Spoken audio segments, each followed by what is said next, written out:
I'm CRC here at Capsum. Next to me I have Anthony. Hey everyone, my name is Anthony. I'll be joining the conversation today.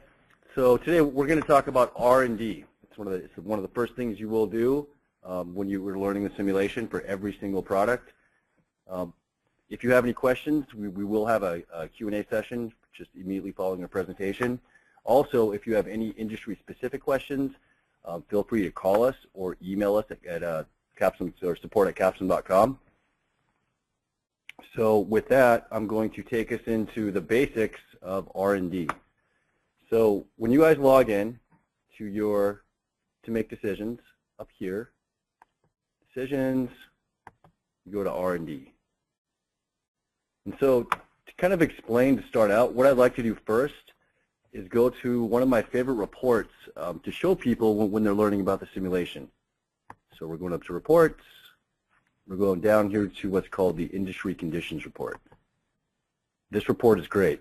The reason why I think this report is so great is because it actually gives you a visualization of how the segments work and what's important. So if we're looking here, the first thing we're going to see is a perceptual map, and it's going to show us all 5 segments where they are in round 0. So as we can see, there's a lot of crossover here between, so there's a lot of overlap between all 5 segments.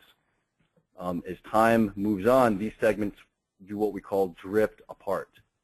By the end of the 8th round, they're all going to be fairly separated.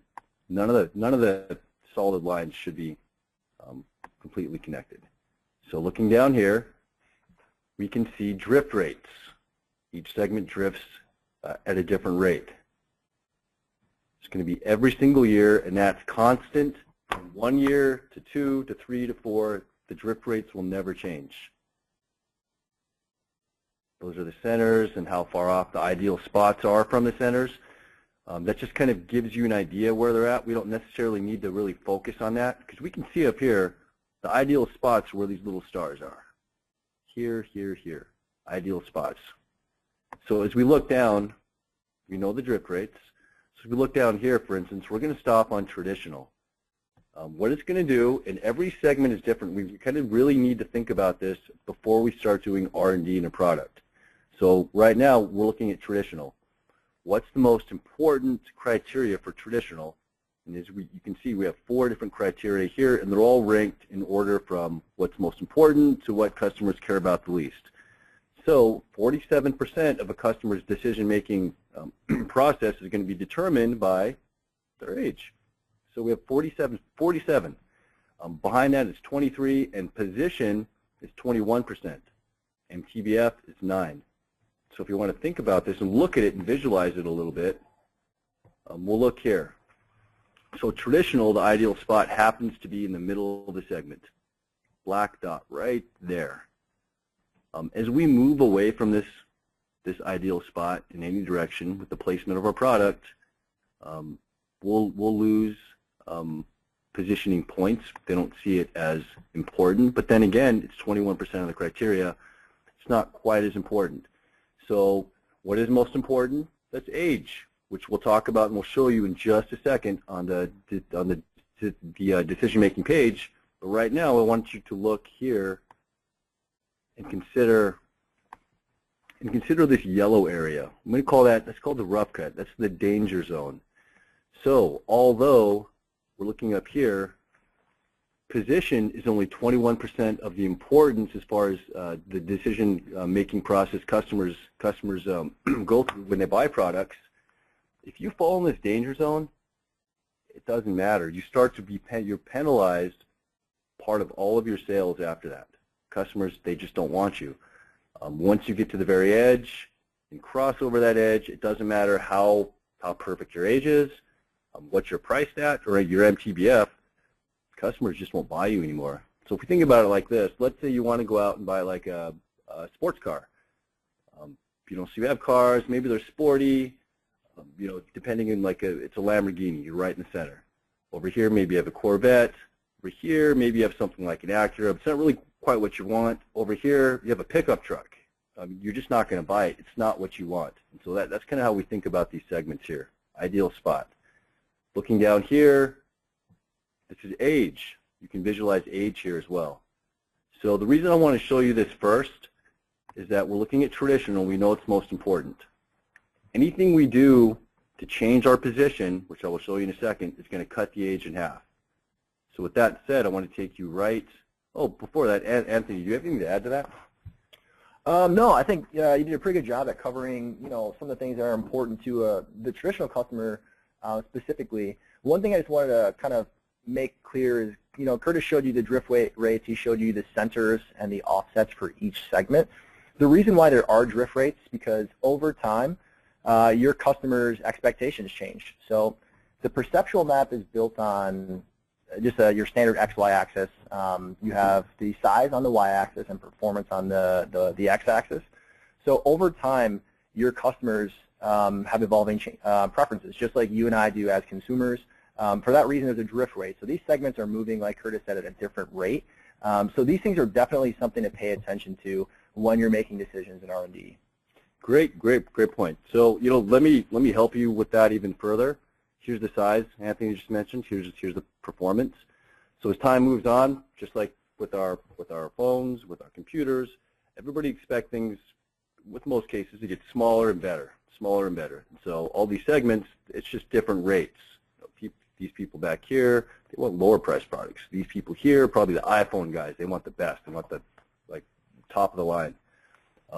But here is all the positions within these segments right now at round zero. So we were talking about age before. We're talking about the traditional product, and in this case, traditional is in the middle. It happens to be able. So if we're looking here, and let's say right now we can look down here, and this is able. It shows able is 3.1 years old. You can also find that, the ages.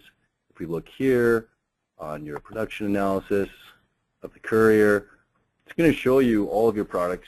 It's going to give you all of the where they're at right now as far as their performance, their size, their MTBF, their age, even their price over here. So we're looking at able right now. It's 3.1 years old. This will show us down here. We know that that's 47% of the criteria. So really what we're trying to do, they want a 2-year-old product, is manage that age. So we're looking at R&D. We change performance here. We change size here. Now, it will not matter if we do a large move, if we want our performance to go to 6.5, our size to go to 13.5. When that project finishes revising, that's that a little bit better. Let me show you this. So what if we go to 5.6 there, and then we go to 4.4 here, and then we recalculate.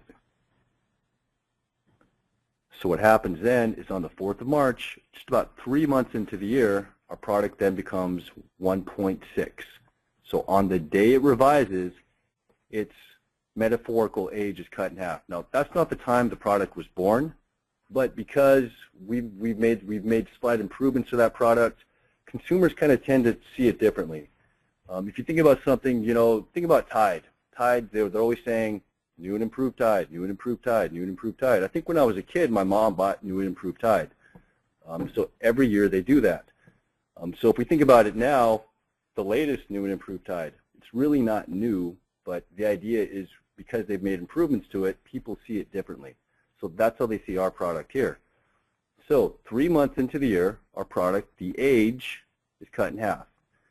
So then it continues to age. Now, since age was the #1 criteria for this segment here, for traditional, that actually allows it'll continue to age, to pass through that 2 and then end the year at somewhere probably around 2.3, 2.4. That's exactly what we want. So by changing our performance and size, that's the day, when the day it revises, it ages until that point. That's the day its age is cut in half. And if we look down here on this age profile, we can see that. 3.3 the day before it revised. The day it did revise was 1.6. All the products will have those as well. What's important, though, is that when we're thinking about R&D, what are we doing? What's our strategy? How do we come up with what approach to take as far as changing our performance and our size and our MTBF? Okay, so if we look here, again, that's what the industry conditions report is great at telling you. You can also see some of the criteria on the Capstone Courier as well, but this will show you, especially as far as age is concerned, what the customers prefer, and it gives you a great visualization on that. What we really have to focus on for every category is what do the customers want. So if we're looking here, for instance, we're going to look at high-tech product. These guys want, they want it all. I'll show you here. They want the perfect position. They want an age of 0, so they want brand new products, and then MTBF, and then price. So they're not very price sensitive. So for this one, we would want to make sure that our positioning was important. As we can see down here, we're on the leading edge. As far as age is concerned, we want to try to manage that age and keep that product as young as possible. And as we just talked about that here, so we'll change our approach. And so we would go for better performance, smaller size, as fast as we could do that. It manages MTBF, and get that, and kind of cut that age down. But when we think about R&D, we have to think about specifically what does each product want in each segment. Anthony, do you have anything to add to that? I mean, one thing really just to clarify, Curtis keeps referencing the industry conditions report. So he's kind of going through each product, and I think one of the major takeaways here is that every customer group has different expectations, right? I'm sure as consumers, Curtis and I have different preferences depending on, the products we're looking to purchase. Another takeaway is that the industry conditions report is going to show you what customers are looking for in round 0. So that's the starting point of the simulation. Depending on how your instructor has, choosing to set up the course, you may have 5, 6, 7, even 8 years to play. So having said that, it's important to reference the Capstone Courier and to kind of at least strategically determine where your customers are going to want their products with respect to performance, size, and mean time before failure, not just this year, but also next year. So, I mean, you're kind of planning ahead, too. And just keep that in mind that the industry conditions report only shows you round 0. You definitely want to either calculate or reference the Capstone Courier or Foundation Fast Track when calculating for other years. Thanks, Anthony. Great point. So what I want to show you guys here is I actually want to make some adjustments to Atom with you guys. So there are probably 2 things you can do with Atom depending on what your strategy is for the game. So we're either going to, or do we want Atom to be a viable, competitive, high-tech product? Or, when the simulation starts, do we prefer to have Atom drift back and become a traditional product? In this case, let's just say, we're going to try to make Atom more competitive this year. So what if we did this? We know that the ideal spot, we'll look in round 0, reports, what is the ideal spot now? So we're actually going to go to the high segment. We're going to look, and in round 0, the ideal spot was 8.9, 11.1. Do you remember what our drift rate was? It's going to be plus 0.9 minus 0.9, so I'll show you where to find that. So let's go down here to the industry conditions report, and we'll look at drift rates. So we're looking here, and every year, this never changes. High is going to increase by 0.9 in performance and decrease by 0.9 in size. I'm going to make sure you guys know where to find that. And so what we're going to do is we're going to, again, go back to our Capstone Courier, and then we're going to look at the high segment and think, well, so what's the ideal position next year? Plus 0.9, so it's going to be 9.8, then subtract 0.9, oh, 10.2. 9.8, 10.2. Can we get there? What's going to happen if we do 9.8, 10.2? It's round 1. That's where it's going to be 9.8, 10.2. What's going to happen? Let me see. 9.8. We'll go here to 10.2. And then we're going to recalculate. So at the end of round 1, which this perceptual map shows us, as you can see, at the end of the year, we're actually not quite there yet. But that's what we're going for. The ideal spot is going to be somewhere down right around here. And when we recalculate, we're going to see that. So that's the ideal spot at the end of this year in this segment. But here's the problem. If we look here at a revision date, it actually doesn't, it won't occur until next year. So it's going to be the 14th of May in the year 2017. Right now, we're actually in, if we look up here, we're actually in 2016. So is that really the best approach to take for that product? And the answer I can tell you now is going to be no. If it takes longer than a year for that product to revise, next year we won't have the option to revise it at all, and therefore it would fall behind again. So when you're thinking about products where position is very important, primarily these two, but performance is also important, you've kind of got to take a different approach. So maybe we can't get to where we want to this year, but that means neither can our competition. So we'll scale back. So we'll actually go to, let's say, instead of a 9.8, we'll go to a 9. Instead of a 10.2, we'll go to 11. And then we'll recalculate. The 24th of September of the same year for which we're competing in now. That's much more reasonable. We could probably increase those numbers just a little bit more, but it's going to happen within this year. And then next year, when it's time to make decisions again and make changes to R&D, then we can start to move the product a little bit further, and therefore it eventually catches up, and it's a competitive product. It's on the cutting edge. Its age is going down. So we're going to take the same approach when we think about that with here size, where position is number one as well. And we'll really think about that with performance too. So when we're thinking about R&D, though, what is it that the consumers want? Performance. They want high MTBF, so we'll probably think about that. They don't care about age, so we'll be more careful with that. Again, you have to make a product specific to what the customers want, and that will vary slightly with what your strategy is, but it's very important to understand the implications of making moves and to think ahead into the future year by year. With that, I think we've covered a lot of it. We don't really want to get into the weeds and talk about too much just yet. This is more of an introductory video. We're always more than willing to answer questions, especially right after this, but if you call us even, or even email us. But I want to see if Anthony has anything you'd like to add to what we just discussed.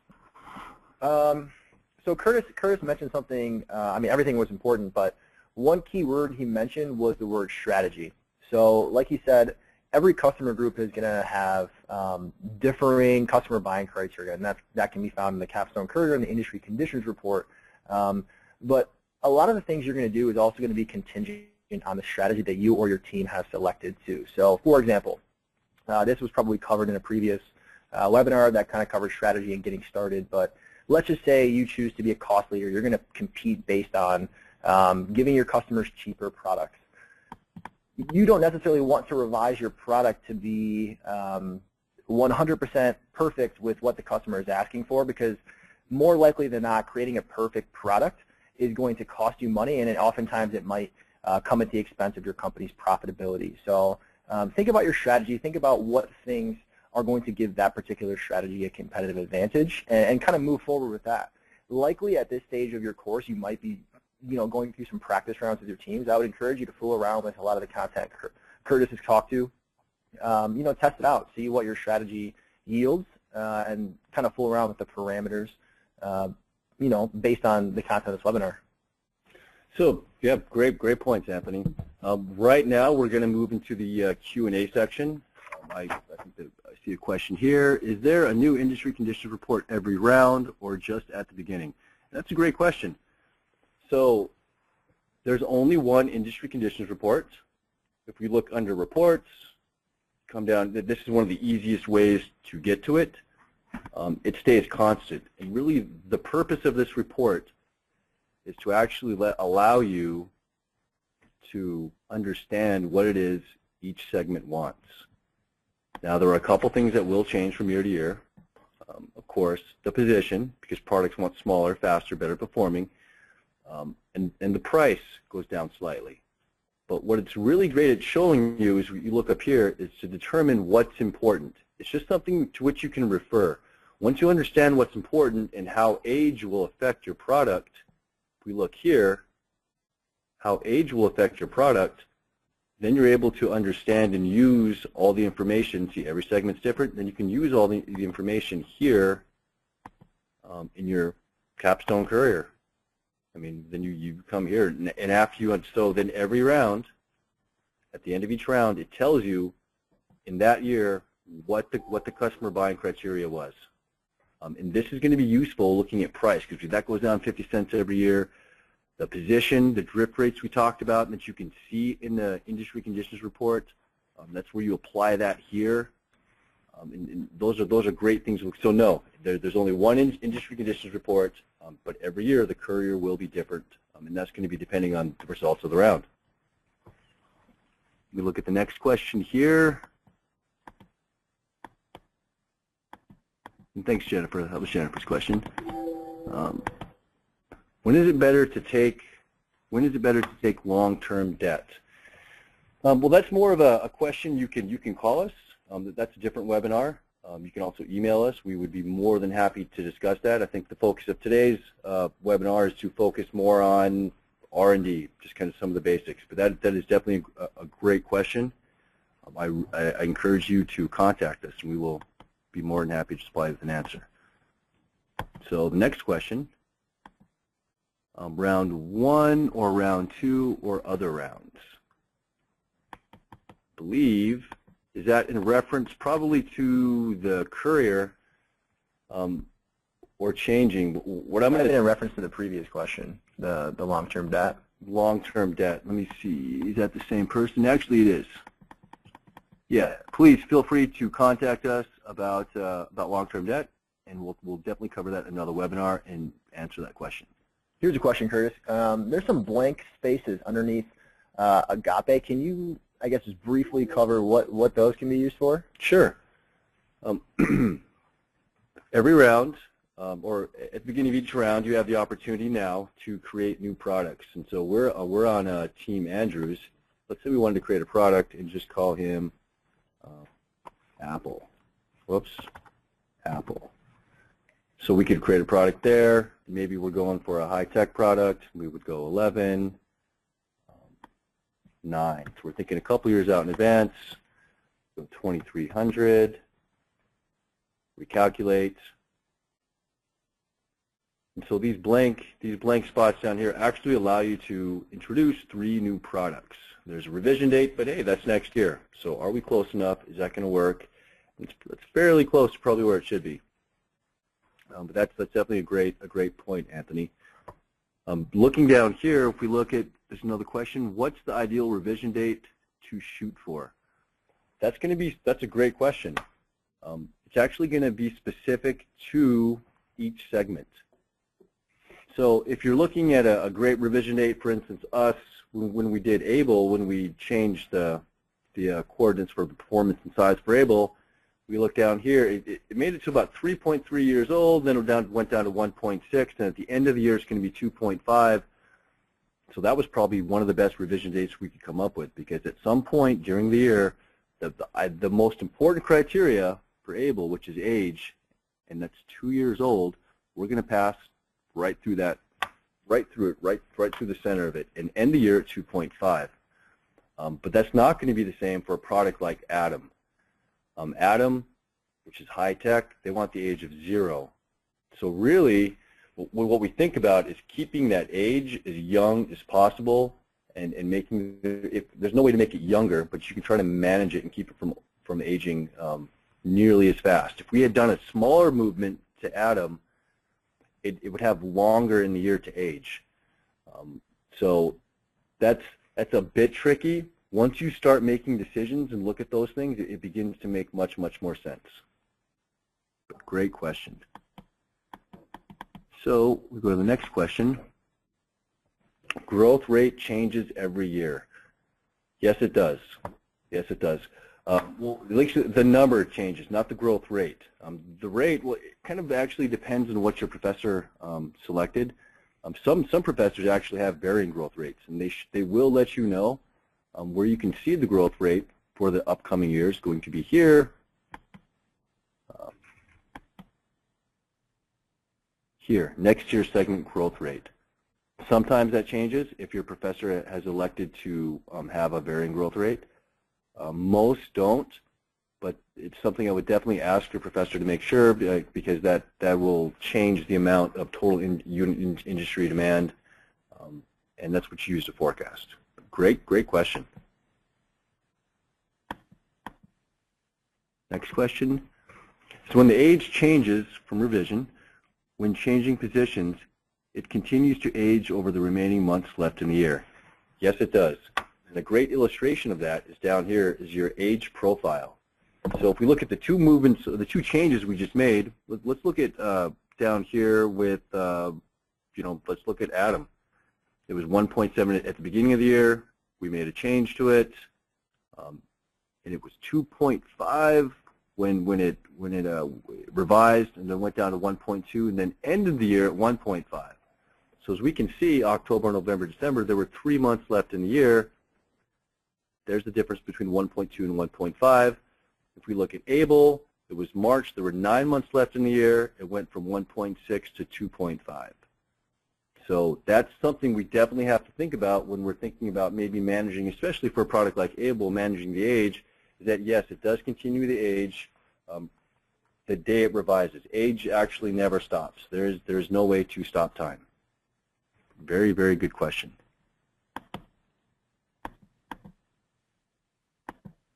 So we have another question here. Also, if the price change in the segment buying criteria, must we change our prices so that it is not higher than the price range indicated? Well, that's going to be more for the marketing webinar. That is a great question, something you definitely want to think about. Again, if you want an answer sooner than later, you feel free to call us. We'll definitely address that for you.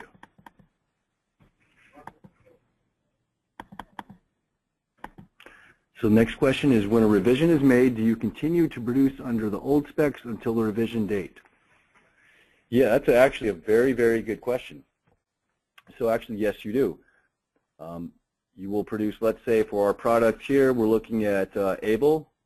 We were 5.5, 14.5, so our product will be the old product until our product revises, which is kind of the interesting thing with this simulation, is the day our product revises, when we become 5.6, 14.4, all of our products, all of our inventory on hand, anything we have now becomes this new product.